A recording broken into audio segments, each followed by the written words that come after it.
Çok üzülerek söyleyeyim, 10 ilde, 3 ülkede olan depremde gerçekten o kadar büyük yıkımlara neden olmuş ki bu depremden çok küçük bir kıyamete benziyor.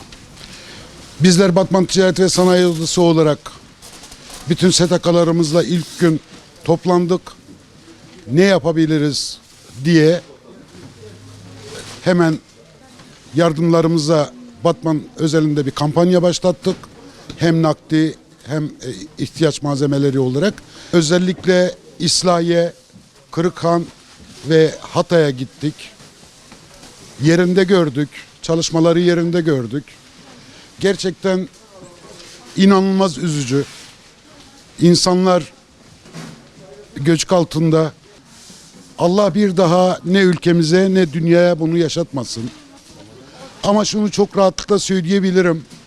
Çok üzgünüz ama aynı zamanda Batman ve Batmanlıların yaptığı da gerçekten inanılmaz bize bir sevinç verdi.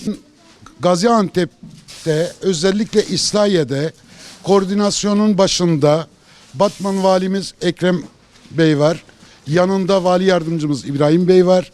Kurum müdürlerimiz var ve bütün organize Batman yapıyor. İl özel idaremiz orada, belediyemiz orada ve sevindirici tarafı Batman'dan giden gönüllü insanları gördüm. Yıkımın şiddeti çok fazla. Çok büyük. Özellikle Batman'dan giden yardımlar inanılmaz ve bütün 10 ilimize günde onlarca tır yükleniyor ve gönderiliyor. Şu an yükleyeceğimiz tırla beraber sadece Batso'da 16 tane tır yüklemiş oluyoruz. Bütün Batman halkına hem burada bu yardımda bulunanlara hem de orada şu anda enkaz için çalışan insanlara çok ama çok teşekkür ediyorum. Ben artık bütün Türkiye genelinde gün birlik ve beraberlik günüdür. Çünkü bu bir küçük kıyamettir. İnsanlarımız için ne yapabiliriz? Yaralarını nasıl sarabiliriz? Gün o gündür. Onun için bütün dünyadaki vatandaşlarımızdan özellikle istirham ve ricamdır.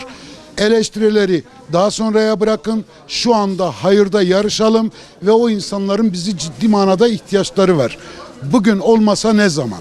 Onun için bizim yardımlarımız tüm hızıyla devam ediyor.